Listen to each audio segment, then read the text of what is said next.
Good morning friends, I Anush Vaso once again welcome you all on my YouTube channel Shreenomics and Accounts, which deals with the subject matter of economics and accounts, which is highly useful for the students of class 11, 12, ICSE BSc board as well as the student of BBA and MBA. Today's topic of discussion is public debt. I am dealing with the fiscal policy. I have already uploaded 4 or 5 lectures of fiscal policy dealing with the fiscal policy meaning, objectives, public revenue, direct taxes, indirect taxes, public expenditure, why the public expenditures are increasing, and now one more topic of fiscal policy is here with, and that is public debt. This is third content of fiscal policy. There are 3 contents of fiscal policy. Fiscal policy आप सबको मैं पीछे कई बार बता चुका हूँ, एक बार छोटे से ब्रीफ कर देता हूँ. That public revenue and public expenditure of the government is fiscal policy. The policy under which central, state and local government makes expenses on social, economic, political activities of the country is referred as fiscal policy. और इसमें पहला content आता है that is public revenue, second content is public expenditure and third content is public debt. Public revenue, how the government is receiving funds from general public or from the country. Public expenditure, how the government is spending on various developmental, non-developmental, transfer and non-transfer expenditures of the government. And whenever, particularly in developing countries, in least developed countries, when the government finds revenue is less, expenses are more, then it needs to take public debt. Now, allow me to explain a little further.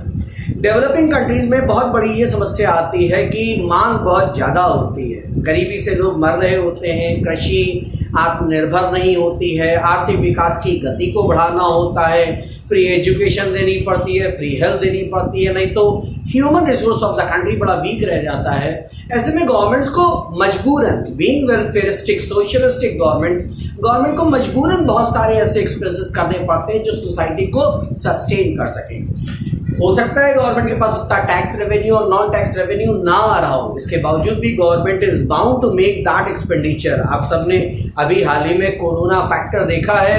पिछले 1.5-2 महीने से economy पूरी तरीके से बंद है, लेकिन इसके बाद भी गवर्नमेंट को बहुत सारे एक्सपेंसेस करने पड़ रहे हैं. Public revenue is very less, public expenditure is very high, and in that way just to finance public revenue को, पब्लिक एक्सपेंसेस को फाइनेंस करने के लिए, खर्चा चलाते रहने के लिए गवर्नमेंट को डेट लेना पड़ता है. उसको हम पब्लिक डेट कहते हैं. Public is only a symbolic word, be very sure.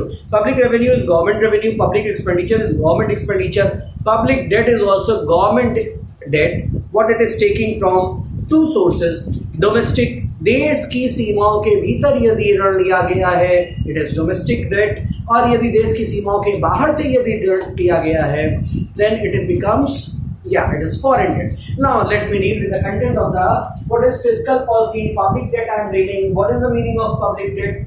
Loan raised by government within or outside countries. Public debt, किसी भी तरीके का लोन भारत सरकार ले रही है या किसी भी देश की सरकार ले रही है जो कि देश के सीमा के भीतर या बाहर से लिया गया है, पब्लिक डेट कहलाता है.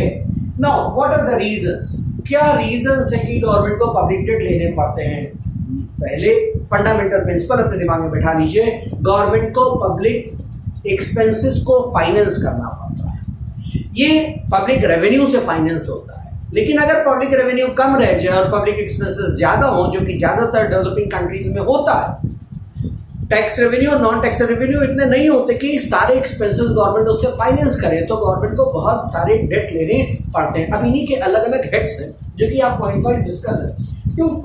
That is first one is to finance economic development, infrastructure development कह लीजिए, इकोनॉमिक डेवलपमेंट कह लीजिए, सोशल डेवलपमेंट कह लीजिए, पॉलिटिकल डेवलपमेंट कर लीजिए, development of society, weaker sections, child, women.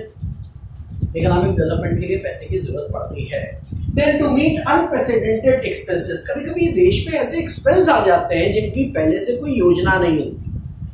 कोई नेचुरल कैलेमिटी आ गई, सूखा पड़ गया, किसी प्रकार का भूकंप आ गया, भुज टाइप की कोई गतिविधि हो गई, ये पहले से आइडेंटिफाइड नहीं होते हैं, ना पब्लिक रेवेन्यू प्लान होता है कि हमें यहाँ पर इस जगह पर खर्चा करना होगा. To check cyclical fluctuation, economy देश की अक्सर डिप्रेशन या बूम से गवर्न होती रहती है. इस इकोनॉमिक फ्लक्चुएशंस या साइक्लिकल फ्लक्चुएशंस को मैनेज करने के लिए गवर्नमेंट को कई बार मनी मार्केट में पंप करनी पड़ती है और कई बार मार्केट से मनी फ्लो को एब्जॉर्ब करना पड़ता है। साइक्लिकल फ्लक्चुएशंस के लिए गवर्नमेंट को रेवेन्यू कम आता है, एक्सपेंसेस ज्यादा होते हैं, लोन कहीं ना कहीं से गवर्नमेंट को उठाना पड़ता है। Balance between expenditure and revenue, the same thing what I have explained over here. Revenue कम है, डेवलपिंग कंट्रीज में टैक्स बेस टैक्स नेट बड़ा कम होता है। मैंने डायरेक्ट और इनडायरेक्ट टैक्सेशन के लेक्चर में इसको समझाया है। टैक्स नेट कम होता है तो टैक्स रेवेन्यू कम आती है, लेकिन इसके बावजूद भी रिक्वायरमेंट्स बहुत ज्यादा होती हैं और खर्चे ज्यादा हो रहे होते हैं। टू फाइट डिप्रेशन, यदि आपकी इकोनॉमी शिथिल पड़ रही है, यदि आपकी इकोनॉमी में ग्रोथ रेट नहीं है, यदि आपकी इकोनॉमी पिछले साल के कंपैरिजन में इस बार कम आउटपुट दे रही है, this all states are referred as depression state of economy. ऐसे में इकोनॉमिक ग्रोथ रेट को एक्सेलरेट करने के लिए खर्चे की जरूरत पड़ती है। टू कर्ब इन्फ्लेशन, इन्फ्लेशन क्या है? मार्केट प्राइसेस बढ़ रहे हैं। मार्केट प्राइस क्यों बढ़ते हैं? क्योंकि मार्केट में उस कमोडिटी की सप्लाई कम है। गवर्नमेंट की जिम्मेदारी बन जाती है कि उस मार्केट को इंटरनेशनल मार्केट से, उस कमोडिटी को इंटरनेशनल मार्केट से खरीदे और डोमेस्टिक मार्केट में इंट्रोड्यूस करे, और उस जगह पर इसको कंट्रोल करना पड़ता है। टू फाइनेंस वॉर, अगर किसी भी स्थिति में यदि आप वॉर से एंगेज होते हैं तो पब्लिक रेवेन्यूज शॉर्ट पड़ जाते हैं पब्लिक एक्सपेंडिचर के कंपेरिजन में। टू फाइनेंस पब्लिक एक्सपेंडिचर, जितने भी पब्लिक एक्सपेंसेस उनको फाइनेंस करने के लिए गवर्नमेंट को रेवेन्यू की जरूरत पड़ती है। And last, to develop infrastructure, road हो गया, कम्युनिकेशन हो गया, ट्रांसपोर्टेशन हो गया, बैंकिंग फैसिलिटीज हो गई, आयरन, स्टील, एनर्जी, इन सब सेक्टर्स को हमेशा बढ़ाते रहने की आवश्यकता होती है। और जब जब भी जरूरत पड़ती है गवर्नमेंट को फंड्स की आवश्यकता पड़ती है, गवर्नमेंट ऐसे में लोन मार्केट से उठा रहा होता है, चाहे वो देश के भीतर हो, डोमेस्टिक डेट कहलाता है, या इंटरनेशनल इंस्टीट्यूशन से हो, फॉरेन डेट कहलाता है। Now, one more topic is there in public debt, that what is debt redemption? सरकार किसी भी देश की जिसके ऊपर ऋण चढ़ा हुआ है, पब्लिक डेट है, वो वापस करने के कितने तरीके होते हैं? क्लियर? सबसे पहले तो ये समझ लीजिए कि किसी भी देश की गवर्नमेंट उसकी सबसे हाईएस्ट इंस्टीट्यूशन है। गवर्नमेंट किसी भी देश का ये नहीं कह सकता कि वो ऋण वापस नहीं करेगा। क्रेडिबिलिटी इन्वॉल्व होती है फाइनेंशियल इंस्टीट्यूशंस की, सेंट्रल बैंक की और गवर्नमेंट की। तो गवर्नमेंट की जल्दी पल्दी नहीं कह पाता कि वो ऋण वापस नहीं करेगा, लेकिन इसके बावजूद भी there are certain modus operandi जिसके जरिए सरकार कुछ हद तक अपने टैक्सेस, अपने डेट को मैनेज कर सकती है। डेट को वापस करने के कितने तरीके हैं? Debt redemption, how to repay the debt of the government. The first is repudiation of debt. ये जमाना चला गया रेपुडिएशन ऑफ डेट का, अब रेपुडिएशन ऑफ डेट का जमाना नहीं है। बहुत पहले जब मोनार्किकल फॉर्म ऑफ गवर्नमेंट हुआ था, जब भी डेमोक्रेटिक सरकार नहीं होती है, किसी प्रकार की मोनार्किकल गवर्नमेंट चल रही हो या डिफेंस रूल चल रहा हो, वहां रेपुडिएशन ऑफ डेट हो सकता है। डेमोक्रेटिक गवर्नमेंट में ये नहीं हो सकता। जनरली पिछले 20-25 साल में किसी देश में ये नहीं किया गया है। अगर कोई वो देश पूरी तरीके से कंगाल, इंसॉल्वेंट नहीं हो गया है, तो कोई भी देश जो नॉर्मल काम कर रहा है वहाँ रेपुडिएशन ऑफ डेट नहीं होता है। लेकिन फिर भी ये एक मेथड है। रेपुडिएशन ऑफ डेट का मतलब है government says that it is not going to repay the debt. सरकार है, सरकार के पास धनबल भी है, घनबल भी है, और सरकार के पास पूरी डिफेंस है, पूरी पुलिस फोर्स है। अगर मोनार्किकल फॉर्म ऑफ गवर्नमेंट में सरकार ये कह दे कि मैं जनता का ऋण वापस नहीं करूंगा, जनता कुछ नहीं कर सकती है। विद्रोह के ऑप्शंस होते हैं, लेकिन मोनार्किकल फॉर्म ऑफ गवर्नमेंट में ये नहीं होता। रेपुडिएशन ऑफ डेट की सिंपल सी मीनिंग है that government refuses to repay the debt. But be very sure, democratic form of government में ये नहीं होता है। Next is conversion of loans. Loan को कन्वर्ट कर देना। सरकार ने 20 साल पहले कोई ऋण लिया था, हाई रेट ऑफ इंटरेस्ट पे लिया था। आज की तारीख में गवर्नमेंट ने ये एडवर्टीजमेंट दे दिया है कि जितने लोग अपना डेट ले जाना चाहते हैं वो ले लें, जिनको वापस लेना है वो ले सकते हैं, जिनको छोड़ना है वो छोड़ सकते हैं, लेकिन वो रेट ऑफ इंटरेस्ट को कम कर देगा। यानी कि अभी तक उसी डेट पर 10% का डेट चल रहा था, अब उसी डेट पर 9% या 8% का डेट चल रहा है। एक तरीके से कन्वर्जन ऑफ डेट हो गया है। पुराने डेट की जगह नया डेट आ गया है। पहले हाई रेट ऑफ इंटरेस्ट दे रहे थे, अब लो रेट ऑफ इंटरेस्ट दे रहे हैं। डेट का रीपेमेंट नहीं हुआ। रेट ऑफ इंटरेस्ट सिर्फ चेंज कर दिया गया है, जिससे गवर्नमेंट की लायबिलिटी थोड़ी सी कम कर दी जाए। By budgetary surplus, developed nations में सरप्लस बजट बनता है। सरप्लस बजट का मतलब है पब्लिक रेवेन्यू ज्यादा आती है और पब्लिक एक्सपेंस कम होता है। रिपीट, पब्लिक रेवेन्यू ज्यादा आती है, पब्लिक एक्सपेंस कम होता है, जो बच गया वो सरप्लस। ये सरप्लस गवर्नमेंट प्रीवियस डेट को चुकाने में यूज कर सकती है, इसको बोला गया है by budgetary surplus. Then next is terminal एन्युटीज।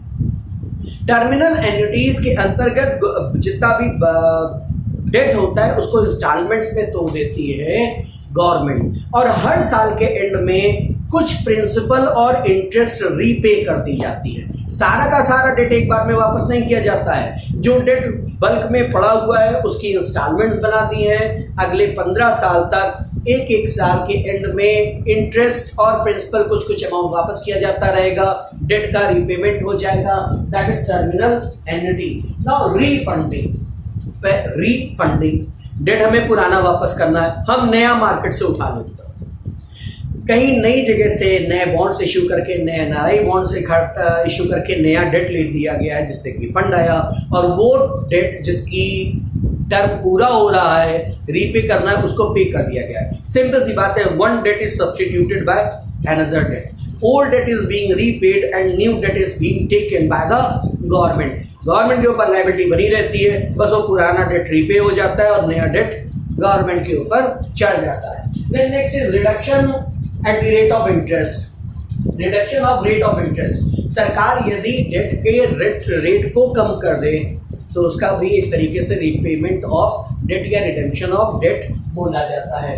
Additional provisions of taxes, government debt को रीपे करने के लिए जनता पर ज्यादा कर लगा सकती है, सरचार्ज लगा सकती है, सेस लगा सकती है। इससे पब्लिक रेवेन्यू गवर्नमेंट के पास बढ़ जाता है। जितना ज्यादा पब्लिक रेवेन्यू गवर्नमेंट के पास आता है वो उसको यूज करती है, जिससे ज्यादा से ज्यादा डेट रीपेमेंट किया जा सके। Then next is sinking fund. इसके अंतर्गत सरकार एक फंड बनाती है और हर साल के अंत में एक अमाउंट उसमें डालती जाती है। जैसे मैं एक इंडिविजुअल हूं, आप इसे सरकार मान लीजिए, सरकार ने 15 साल के लिए डेट दिया है, 15 साल बाद उसे वापस करना है।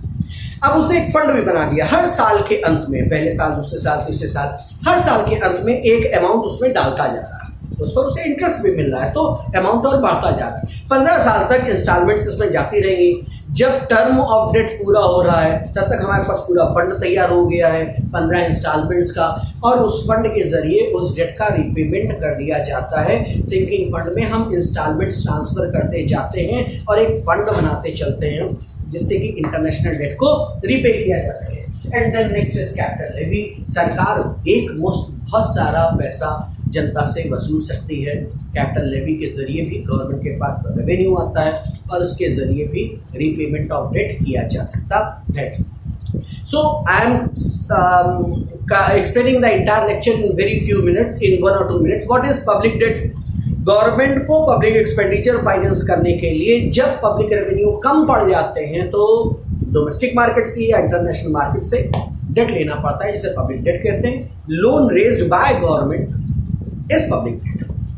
पब्लिक डेट को क्यों फाइनेंस करते हैं? क्योंकि गवर्नमेंट के पास लायबिलिटी, गवर्नमेंट डेमोक्रेटिक है, गवर्नमेंट वेलफेयरिस्टिक है। वेलफेयरिस्टिक गवर्नमेंट को जनता की मांगों को पूरा करना ही होता है, चाहे उसके पास रेवेन्यू आए चाहे रेवेन्यू ना आए।